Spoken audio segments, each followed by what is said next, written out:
नमस्कार, आप देखना शुरू कर चुके हैं राष्ट्रपत। मैं हूं आपके साथ अर्चना से। मैं कई बार कह चुकी हूं कि INDIA खत्म ही हो गया समझिए, लेकिन धीरे धीरे इस बात पर आपको भी यकीन होता जाएगा।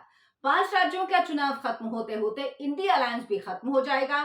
वो अलायंस जो जून में बना और इसकी आखिरी बैठक 1.5 महीने पहले हुई। 1.5 महीने से इसकी कोई बैठक नहीं हुई। आज तक एक ज्वाइंट रैली होनी थी, वो नहीं हो पाई। तो ये गठबंधन बना सिर्फ और सिर्फ नाम के लिए बना। इसका सिर्फ नाम तय हुआ, कुछ कमेटियां बनी, वो कमेटियां भी कोई काम नहीं करती। एक ही काम किया, 14 एंकर्स को बैन किया। इसके अलावा कोई काम अभी तक इस इंडिया अलायंस की तरफ से जमीन पर नहीं किया गया। और अब बड़ी खबर ये कि अखिलेश यादव इस गठबंधन से अलग हो गए हैं। इस गठबंधन के टूटने का ठीकरा कांग्रेस पार्टी अखिलेश यादव के सर पर मढ़ना चाहती है, लेकिन सच ये है इस गठबंधन को कांग्रेस ने तोड़ा है। मध्य प्रदेश चुनाव को लेकर अखिलेश यादव बहुत ज्यादा नाराज हैं और इस गठबंधन को तिलांजलि देने की घोषणा मध्य प्रदेश में सीटों के बंटवारे के साथ ही हो गई। हालात इतने खराब हो गए कि अखिलेश यादव कांग्रेस के नेताओं को चिरकुट बता रहे हैं। कांग्रेस के नेता अखिलेश यादव को कह रहे हैं, अरे अखिलेश कौन, इनको जाने दीजिए। अखिलेश यादव ने कहा कांग्रेस पार्टी धोखेबाज है। कांग्रेस पार्टी ने मध्य प्रदेश में भरोसा दिया कि 6 सीटों पर विचार करेंगे। हमारे नेताओं ने कमलनाथ और दिग्विजय सिंह से मुलाकात की, लेकिन जब लिस्ट आई तो शून्य, यानी हमें एक भी सीट नहीं दी गई। अगर मुझे पता होता कि विधानसभा स्तर पर इंडिया अलायंस का कोई गठबंधन नहीं है तो हम उनसे कभी मिलने नहीं जाते। समाजवादी पार्टी के साथ जैसा व्यवहार होगा वैसा व्यवहार उनको उत्तर प्रदेश में भी देखने को मिलेगा।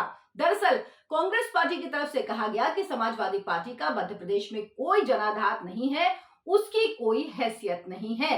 अखिलेश यादव ने कहा कि गठबंधन नहीं है। उन्होंने कहा है ये बात, ये अखिलेश यादव कह रहे हैं कि कांग्रेस पार्टी ये बात कह रही कि गठबंधन नहीं है, तो हम इसे स्वीकार करते हैं कि गठबंधन नहीं है। गठबंधन उत्तर प्रदेश में केवल केंद्र के लिए होगा, तो उस समय विचार किया जाएगा और समाजवादी पार्टी के साथ जैसा व्यवहार होगा वैसा व्यवहार उनको यानी कांग्रेस को उत्तर प्रदेश में देखने को मिलेगा। दरअसल समाजवादी पार्टी का 2018 में मध्य प्रदेश में वोट प्रतिशत तकरीबन 1.5% के आसपास था और 2022 में कांग्रेस पार्टी का उत्तर प्रदेश के विधानसभा चुनाव में भी वोट शेयर तकरीबन 2% के आसपास ही था, 2 से कुछ थोड़ा ऊपर था। तो अखिलेश यादव कह रहे हैं कि मध्य प्रदेश में अगर हमारी कोई हैसियत नहीं है तो उत्तर प्रदेश में आप भी नहीं है। अब कांग्रेस के लिए उत्तर प्रदेश में मुश्किल होने वाली है, क्योंकि अखिलेश यादव को उत्तर प्रदेश में अलायंस से ज्यादा और प्रदेशों में अलायंस की जरूरत थी, जिसे कांग्रेस ने पूरी तरह से नकार दिया। तो जब समाजवादी पार्टी को फायदा नहीं मिलेगा दूसरे प्रदेशों में, तो समाजवादी पार्टी कांग्रेस पार्टी के लिए क्यों जगह छोड़ेगी उत्तर प्रदेश में, ये सवाल अखिलेश यादव पूछ रहे हैं। दरअसल मध्य प्रदेश चुनाव से पहले कांग्रेस और समाजवादी पार्टी के बीच गठबंधन पर चर्चा थी। समाजवादी पार्टी को उम्मीद थी कि मध्य प्रदेश चुनाव में कांग्रेस उसके लिए कुछ सीटें छोड़ेंगी, लेकिन ऐसा कुछ नहीं हुआ। कांग्रेस ने तो उन सीटों पर भी उम्मीदवार उतार दिए, घोषित कर दिए जहां पिछली बार समाजवादी पार्टी जीती थी या नंबर 2 पर रही थी। दरअसल कमलनाथ शुरू से ही मध्य प्रदेश में समाजवादी पार्टी के लिए एक भी सीट छोड़ना नहीं चाहते थे।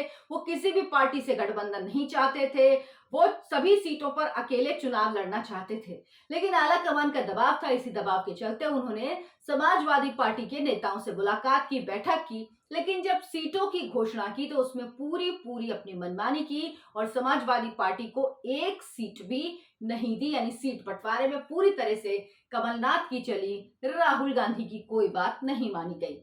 अब सवाल ये कि इंडिया अलायंस का आखिर क्या होगा। ममता बनर्जी पहले से नाराज हैं, नीतीश कुमार तो बीजेपी के दरवाजे पर बार बार लगातार दस्तक दे रहे हैं और अखिलेश यादव ने तो इस गठबंधन को बाय बाय ही कर दिया है। मेरे इस वीडियो को लाइक करें, शेयर करें और चैनल को सब्सक्राइब जरूर कर लें। नमस्कार।